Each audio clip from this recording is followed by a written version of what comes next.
Hi, I'm John Earnshaw. In this video, you're going to learn the best way to choose a research topic.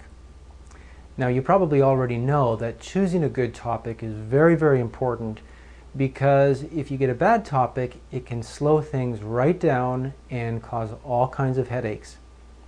On the other hand, if you find a good topic to write on, your research can progress very quickly and your research can be a very enjoyable experience. So what I'd like to do is start off by talking about the challenges that you face when you go to choose a research topic. Because most students don't understand how difficult choosing a good topic really is. Now, the first piece of bad news is that in high school you never really had any practice at finding good research topics. Because the papers you wrote in high school really weren't research papers. They merely summarized existing knowledge on a topic. Now, in higher education, there's a very important distinction between existing knowledge and new knowledge. Existing knowledge is what we currently know about a topic, and in your classes you would spend time focusing primarily on existing knowledge, and in your exams or studying for exams you try to memorize as much existing knowledge as you can. But in your papers, when you're free to pursue a topic of your own choice and write a research paper on it, you should be pursuing new knowledge as opposed to summarizing existing knowledge.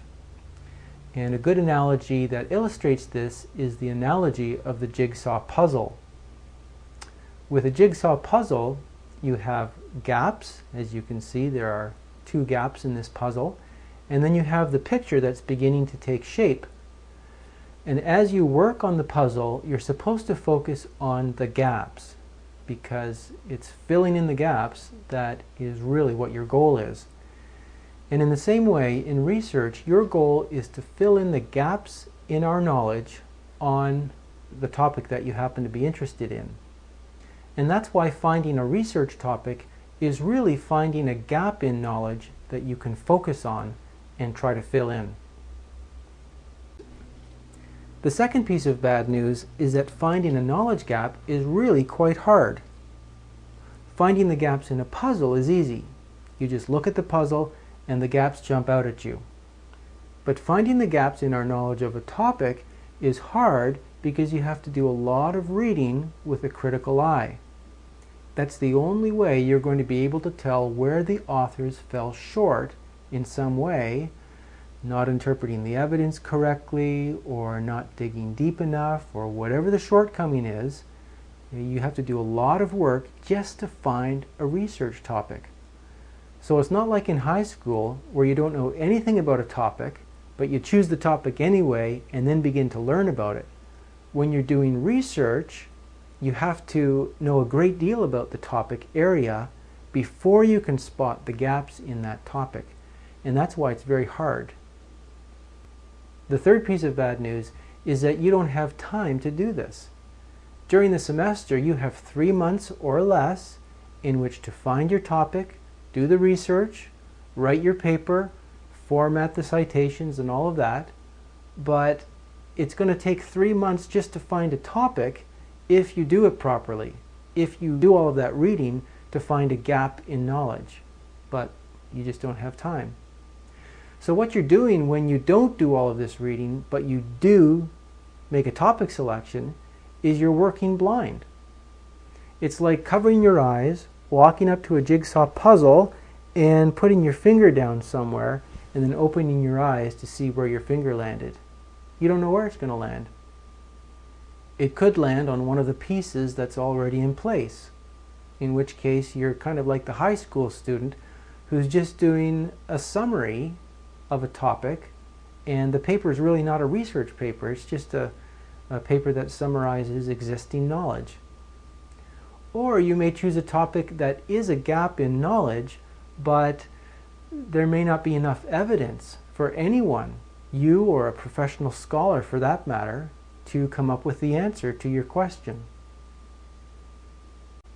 The fourth and final piece of bad news is that if someone else does all of the work to identify a knowledge gap, And if you want to focus your research on that knowledge gap that someone else has discovered.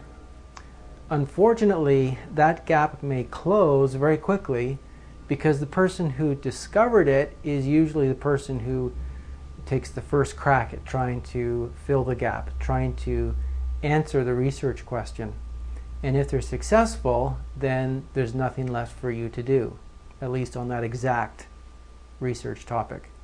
So if someone publishes a book and you're reading the introduction about the problem or the knowledge gap that this person has discovered, you'll probably also find in the introduction the author's proposal as to what the answer to the research question is, and then the proof in the rest of the book.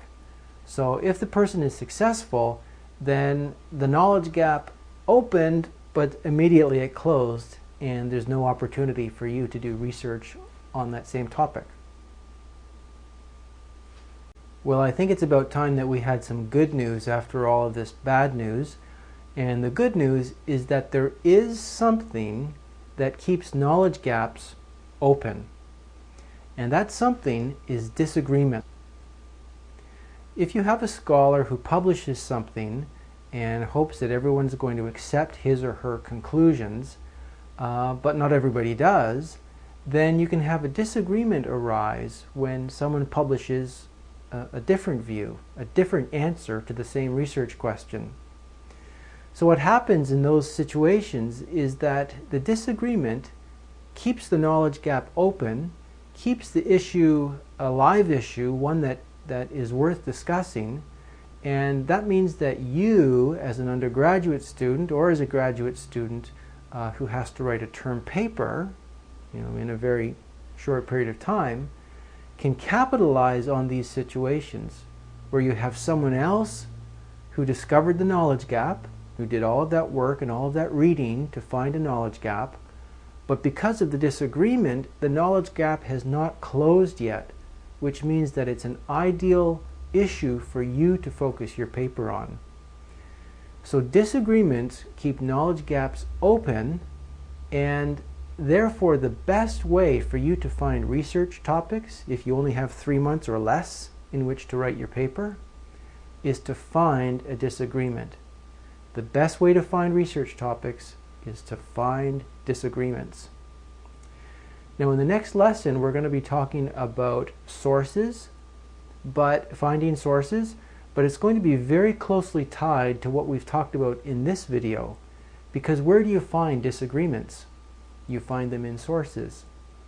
So I hope you'll be looking for that video in your email, and I want to thank you for watching this video.